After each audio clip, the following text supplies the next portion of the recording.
2014 में प्रधानमंत्री बनने के बाद से लेकर अब तक पीएम मोदी लगातार देश सेवा में लगे हुए हैं, लेकिन विपक्ष और खासकर राहुल गांधी लगातार मोदी सरकार की छवि खराब करने की कोशिश कर रहे हैं। अब विदेश जाकर राहुल गांधी भारत की लोकतंत्र पर सवाल उठा रहे हैं, लेकिन राहुल गांधी का ऐसा वीडियो सामने आया है जिसे देखकर सब चौंक गए हैं। वहीं दूसरी तरफ जिस मुद्दे पर राहुल गांधी मोदी सरकार पर निशाना साध रहे थे, उसको लेकर भी उन्हें तगड़ा झटका लगा है।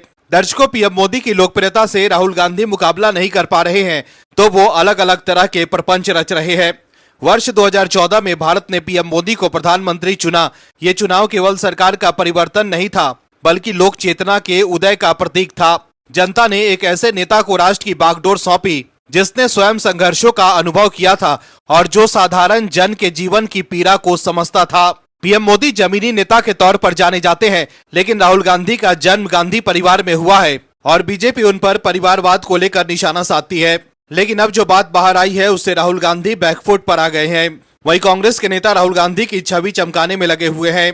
कांग्रेस महासचिव जयराम रमेश से लेकर सुप्रिया श्रीनेत तक कांग्रेस के तमाम नेता सोशल मीडिया पर राहुल गांधी की छवि चमका रहे हैं। दर्शकों, पीएम मोदी की वजह से आज दुनिया में भारत का मान सम्मान बढ़ा है। आज भारत रॉकेट की रफ्तार से आगे बढ़ रहा है, जिसका सबूत राहुल गांधी ने भी खुद दिया है। राहुल गांधी ने कोलंबिया में बजाज पल्सर मोटरसाइकिल की एक तस्वीर एक्स पर साझा करते हुए कहा है कि बजाज हीरो और टीवीएस को कोलंबिया में इतना अच्छा प्रदर्शन करते देखकर गर्व महसूस हो रहा है।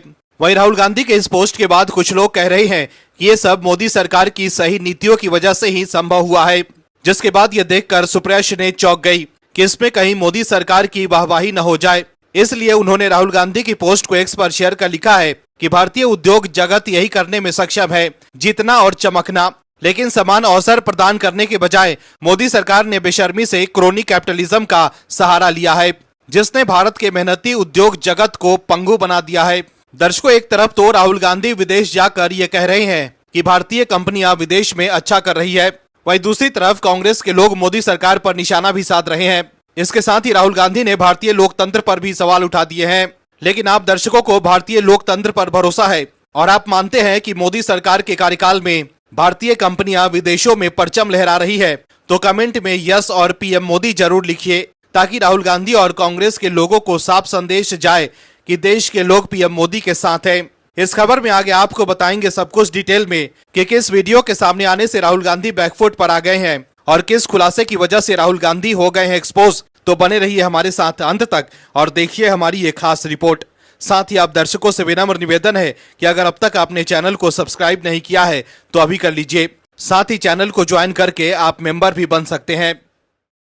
कांग्रेस के नेता राहुल गांधी अपने विदेशी यात्रा को लेकर चौतरफा घिर गए हैं। कोलंबिया में भारतीय लोकतंत्र को लेकर दिए गए कांग्रेस सांसद राहुल गांधी के बयान पर देश में राजनीति गर्म है। बीजेपी ने आरोप लगाया कि राहुल गांधी लगातार भारत की विरोधी ताकतों के साथ जुड़ते नजर आ रहे हैं। वहीं दूसरी तरफ राहुल गांधी ने खुद ही जो दिखाया, उसके बाद मोदी सरकार की वाहवाही होने लगी है। भारत में तो बजाज, हीरो और टीवीएस जैसी भारतीय कंपनियां अपना लोहा पहले ही मनवा चुकी हैं, लेकिन अब देश के बाहर भी इन कंपनियों के टू व्हीलर्स का लोहा लोगों ने मानना शुरू कर दिया है। दरअसल कांग्रेस नेता राहुल गांधी कोलंबिया की 4 दिवसीय यात्रा पर है। इस यात्रा के दौरान उन्होंने एक्स पर एक पोस्ट शेयर कर बजाज, हीरो और टीवीएस जैसी भारतीय टू व्हीलर वाहन निर्माता कंपनियों की तारीफों के पुल बांधे हैं। गांधी ने एक्स पर एक फोटो शेयर करते हुए लिखा, बजाज, हीरो और टीवीएस को कोलंबिया में इतना अच्छा प्रदर्शन करके देखकर गर्व होता है। ये दर्शाता है कि भारतीय कंपनियां इनोवेशन से जीत सकती हैं, भाई भतीजावाद से नहीं। इस पोस्ट में राहुल गांधी के साथ एक बाइक नजर आ रही है, जिसे हर कोई आसानी से पहचान लेगा। दरअसल ये बजाज की पॉपुलर बाइक पल्सर है। इसे भारत में दर्शकों ने बहुत पसंद किया था। वहीं राहुल गांधी के इस पोस्ट पर एक यूजर ने लिखा कि सारा श्रेय मोदी जी को दिया जाता है।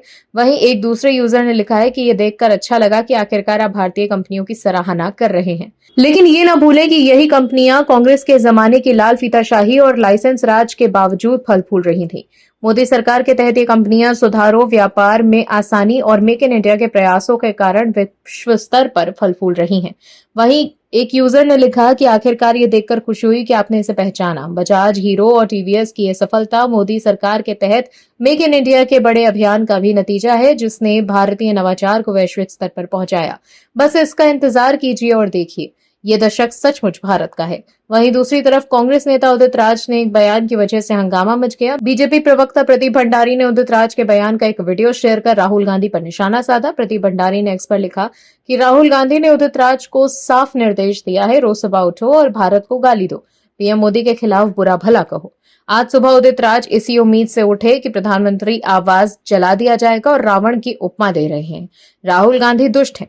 वहीं राहुल गांधी जो पीएम मोदी पर सीज फायर को लेकर अमेरिका के राष्ट्रपति डोनाल्ड ट्रंप के आगे सरेंडर करने का आरोप लगा रहे थे, वो अब एक खुलासे के बाद बैकफुट पर है और कांग्रेस के लिए जवाब देना मुश्किल हो गया है। दरअसल कांग्रेस नेता पी चिदम्बरम की मुंबई हमलों पर तत्कालीन यूपीए सरकार की अमेरिकी दबाव वाली प्रतिक्रिया को लेकर की गई टिप्पणी पार्टी को बहुत भारी पड़ रही है। कांग्रेस के एक और वरिष्ठ नेता और पूर्व केंद्रीय मंत्री मनीष तिवारी ने कह दिया कि पूर्व गृह मंत्री ने जो कुछ कहा है उसकी अनदेखी नहीं की जा सकती। दरअसल कांग्रेस नेता की उस कथित टिप्पणी पर बयान सियासी बवाल खड़ा हो गया, जिसमें उन्होंने मुंबई हमलों के बाद अमेरिकी दबाव में पाकिस्तान के खिलाफ कार्रवाई नहीं किए जाने का फैसला लिए जाने की बात कही थी।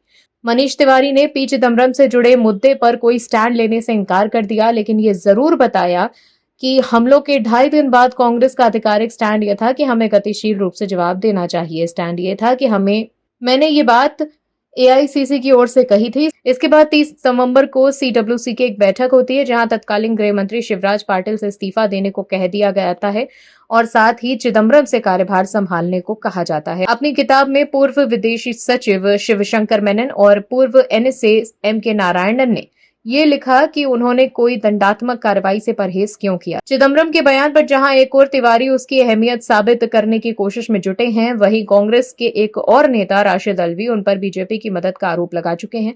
राशिद अल्वी का सवाल है कि चिदम्बरम ने 16 साल में यह मामला क्यों नहीं उठाया और अगर अमेरिका से तब यूपीए सरकार पर कोई प्रेशर नहीं था तो उन्होंने इस्तीफा क्यों नहीं दे दिया।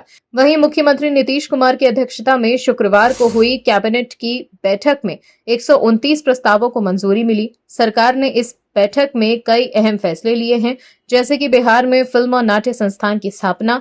इसके साथ ही सरकार ने स्कूलों के बच्चों की छात्रवृत्ति के लिए 3 अरब रुपए मंजूर कर दिए हैं। वहीं लगातार 7वीं बार गुजरात जीतने के बाद भाजपा ने पूरा मंत्रिमंडल बदल दिया था। साथ ही अपने 108 मौजूदा विधायकों में से 45 का टिकट काट दिया गया था, जिनमें कई वरिष्ठ नेता और मंत्री शामिल थे। उसी तरह बिहार में भी बीजेपी इसी रास्ते में सत्ता में वापसी का प्लान बना रही है। बीजेपी ने ऐसा प्लान बनाया है कि इस बार भी बिहार में एनडीए की वापसी तय मानी जा रही है। दर्शकों, सेना ने ऐसा खुलासा किया है जिसके बाद राहुल गांधी बीजेपी के निशाने पर आ गए हैं। दरअसल अमेरिका के राष्ट्रपति डोनाल्ड ट्रंप के बयान के सहारे राहुल गांधी मोदी सरकार पर निशाना साध रहे थे और सरेंडर करने का आरोप लगा रहे थे। लेकिन हाल ही में कांग्रेस के वरिष्ठ नेता और पूर्व गृह मंत्री पी चिदम्बरम ने खुलासा किया था कि कैसे अमेरिका के दबाव के आगे कांग्रेस की तब की सरकार ने 26/11 के बाद कार्रवाई नहीं की थी। मतलब उस वक्त कांग्रेस की सरकार ने सरेंडर कर दिया था, लेकिन पीएम मोदी की सरकार करारा जवाब देना जानती है। आप सबको याद होगा कि कैसे ऑपरेशन सिंदूर के दौरान 4 दिन में भारत ने पाकिस्तान के ठिकानों और लड़ाकू विमानों को ध्वस्त कर ताकत दिखाई थी। लेकिन राहुल गांधी सरकार पर सरेंडर करने का आरोप लगा रहे थे और भारत के कितने विमान गिरे हैं वो बता रहे थे। लेकिन अब भारतीय वायुसेना के प्रमुख अमरप्रीत सिंह ने तेज, सटीक और रणनीतिक कार्रवाई की सफलता का खुलासा किया, जो देश की सैन्य और तकनीकी क्षमता का प्रमाण है। भारतीय वायुसेना के प्रमुख air chief marshal Amarpreet Singh ने ऑपरेशन सिंदूर को इस साल की सबसे महत्वपूर्ण सैन्य कार्रवाई बताया। 8 अक्टूबर को हिंडन एयरबेस पर होने वाले परेड से पहले वार्षिक वायुसेना दिवस प्रेस कॉन्फ्रेंस में बोलते हुए सिंह ने कहा कि लंबी दूरी की सतह से हवा में मार करने वाली मिसाइल निर्णायक रही। हमने उनकी सीमा के अंदर 300 किलोमीटर से ज्यादा दूरी तक टारगेट को हिट किया।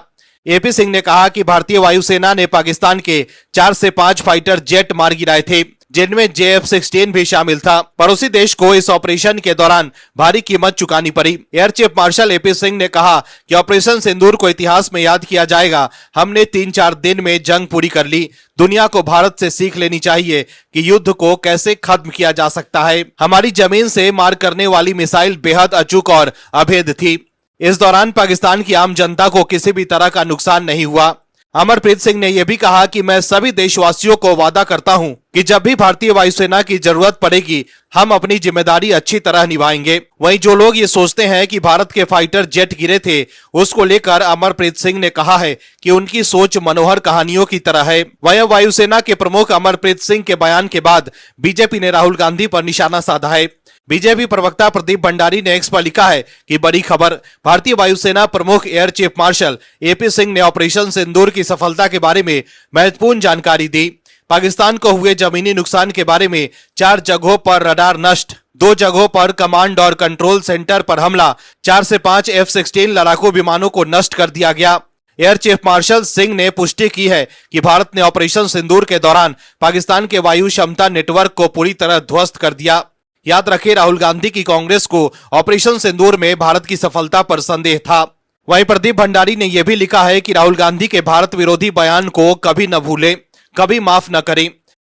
देश में परिवारवाद का पर्याय बने राहुल गांधी जब लोकतंत्र की बात करते हैं तो जनता को नेहरू, इंदिरा गांधी, राजीव गांधी, सत्ता के पीछे सत्तासीन सोनिया गांधी और अब प्रियंका गांधी वाड्रा का चेहरा भी याद आता है।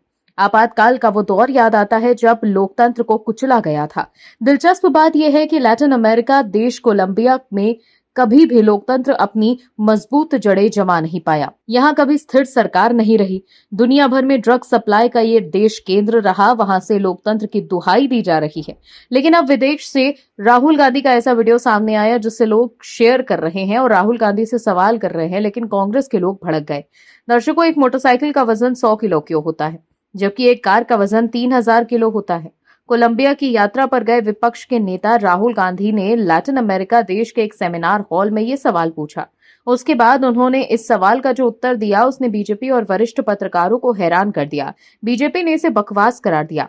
दरअसल राहुल गांधी ने पूछा कि एक कार आमतौर पर बाइक से भारी क्यों होती है, उसे 3000 किलो मेटल की आवश्यकता क्यों होती है, जबकि एक बाइक तुलनात्मक रूप से हल्की होती है। कांग्रेस सांसद ने ये पूछा कि एक यात्री को ले जाने के लिए आपको ऑटो में 3000 किलो मेटल की आवश्यकता होती है, वहीं 100 किलो की बाइक 150 किलो के 2 लोगों को आराम से ले जाती है, ऐसा क्यों? फिर राहुल गांधी ने दावा किया कि ये सवाल इलेक्ट्रॉनिक मोबिलिटी में बदलाव के लिए जरूरी है। अपनी बात समझाते हुए उन्होंने कहा कि इसका जवाब इंजन में है। राहुल गांधी ने कहा कि मोटरसाइकिल में जब आप टक्कर खाते हैं तो इंजन आपसे अलग रहता है, लेकिन इंजन आपको चोट नहीं पहुंचाता। कार में जब आप टक्कर खाते हैं तो इंजन कार के अंदर आ जाता है, इसीलिए कार को इस तरह से डिजाइन किया जाता है कि इंजन आपकी जान न ले सके। वहीं राहुल गांधी का ये वीडियो सोशल मीडिया पर तेजी से वायरल हो रहा है। बीजेपी के मीडिया प्रकोष्ठ प्रमुख अमित मालवीय ने एक्स पर राहुल गांधी के इस वीडियो को शेयर कर लिखा, मैंने इतनी बकवास से इस बात कभी नहीं सुनी। अगर कोई ये समझ सके कि राहुल गांधी यहाँ क्या कहना चाह रहे हैं तो मुझे खुशी होगी, लेकिन अगर आप भी मेरी तरह हैरान हैं तो निश्चिंत रहें, आप अकेले नहीं हैं। वहीं वरिष्ठ पत्रकार हर्षवर्धन त्रिपाठी ने एक्स पर राहुल गांधी के इस वीडियो को शेयर कर लिखा कि कहना क्या चाहते हो भाई, राहुल गांधी की मुझे बहुत चिंता हो रही है। राहुल जी के ऊपर इतना दबाव है कि कुछ भी बोल देते हैं। पुश के बाद अब ये नया शाहकार पेश है। पुट मोटर देयर में गंभीरता से कह सकता हूं कि राहुल गांधी जी ये सब कुछ झेल नहीं पा रहे हैं। उन्हें आराम की राजनीति के इस जंजाल से बाहर निकलने की सख्त आवश्यकता है। कहीं हर्षवर्धन त्रिपाठी के इस पोस्ट से कांग्रेस तिलमिला गई है। हर्षवर्धन त्रिपाठी को जवाब देते हुए कांग्रेस के प्रवक्ता रागिनी नायक ने एक्स पर लिखा कि राहुल गांधी पढ़े लिखे लोगों से कार और मोटरसाइकिल के इंजन और इम्पैक्ट पर बात कर रहे हैं। संघियों भाजपाइयों के सुन्न पड़े दिमागों को समझ नहीं आएगा। राहुल जी की चिंता करने के बजाय अपनी मानसिक संतुलन की चिंता कीजिए। मूर्खतापूर्ण बकवास करने के लिए आरएसएस बीजेपी को आपकी बहुत जरूरत है। दर्शकों, चुनाव आयोग पर वोट चोरी का आरोप लगाकर निशाना साधने वाले राहुल गांधी अब क्या कहेंगे, ये बड़ा सवाल है। दरअसल बिहार के फाइनल वोटर लिस्ट में करीब 6000 गैर भारतीय वोटर यानी विदेशी वोटर पाए गए हैं। वहीं अब चुनाव आयोग इनके खिलाफ आगे की कार्रवाई की तैयारी में है। बता दें कि 1 अगस्त को जो स्पेशल इंटेंसिव रिवीजन के बाद जो ड्राफ्ट मतदाता सूची जारी हुई थी, उसमें इस तरह के संदिग्ध विदेशी वोटरों की जानकारी सामने नहीं आई थी। वैसे अंतिम वोटर लिस्ट में जिन वोटरों के नाम काटे गए हैं, उनमें महिलाओं की संख्या पुरुषों के मुकाबले कहीं ज्यादा है। बता दें कि नागरिकता की पहचान SIR प्रक्रिया शुरू होने के साथ ही बहस का मुद्दा रहा और सत्ता पक्ष और विपक्ष में इस पर संग्राम छिड़ा रहा है। SIR प्रक्रिया के खिलाफ विपक्ष ने चुनाव आयोग के खिलाफ भी मोर्चा खोल रखा है, जो देश भर में ये कार्रवाई करने की तैयारी में है। एक मीडिया रिपोर्ट के मुताबिक SIR के तहत बिहार के फाइनल इलेक्टोरल रोल में जो 3.66 लाख वोटर के नाम काटे गए हैं, उनमें करीब 6000 लोग वो हैं जिन्हें गैर भारतीय माना गया है। 1 अगस्त के ड्राफ्ट रोल में 65 लाख लोगों का नाम काटा गया था और 30 सितंबर को जो फाइनल लिस्ट जारी हुई है, उनमें 3.66 लाख अतिरिक्त वोटरों के नाम लिस्ट से हटा दिए गए हैं। अगर बिहार में हजारों की संख्या में वोटरों की पहचान गैर भारतीयों के रूप में हुई है, तो ये देश की सुरक्षा के लिए बहुत बड़ा खतरा है। जो 3.66 लाख वोटर लिस्ट से बाहर हुए हैं, उनमें 62,000 की मौत हो चुकी है। 1.64 लाख लोग स्थायी तौर पर शिफ्ट हो चुके हैं। 81,000 की डुप्लीकेट एंट्री पाई गई है। वहीं 48,000 वोटर अपने पते पर नहीं पाए गए और करीब 100 आवेदकों की उम्र मतदाता बनने लायक नहीं हुई थी। दिलचस्प बात है कि ड्राफ्ट रोल में काटे गए 65 लाख नामों में गैर भारतीय वाले आंकड़े सामने नहीं आए थे। अब चुनाव आयोग 24 जून की अपनी गाइडलाइंस के अनुसार गैर भारतीय वाले मामले को संबंधित अधिकारियों के पास भेजेगा। मतलब उनका पता करके उन्हें उनके देश वापस भेजने की कार्रवाई भी हो सकती है। ऑपरेशन सिंदूर के बाद वैसे भी कई राज्यों में बड़ी संख्या में बांग्लादेशियों की पहचान कर उन्हें डिपोर्ट किया जा चुका है। बता दें कि नागरिकता का मुद्दा बिहार में एसआईआर प्रक्रिया की शुरुआत से ही रहा है, लेकिन चुनाव आयोग ने एसआईआर के जरिए भी घुसपैठियों को ढूंढ निकाला है। लेकिन दर्शकों, विपक्ष के लोग कार्रवाई के खिलाफ आवाज क्यों उठा रहे हैं, ये सब जानते हैं कि ये लोग किसके पक्ष में मतदान करते हैं। Bureau report, OMH news. आप दर्शकों से विनम्र निवेदन है कि चैनल को सब्सक्राइब जरूर करें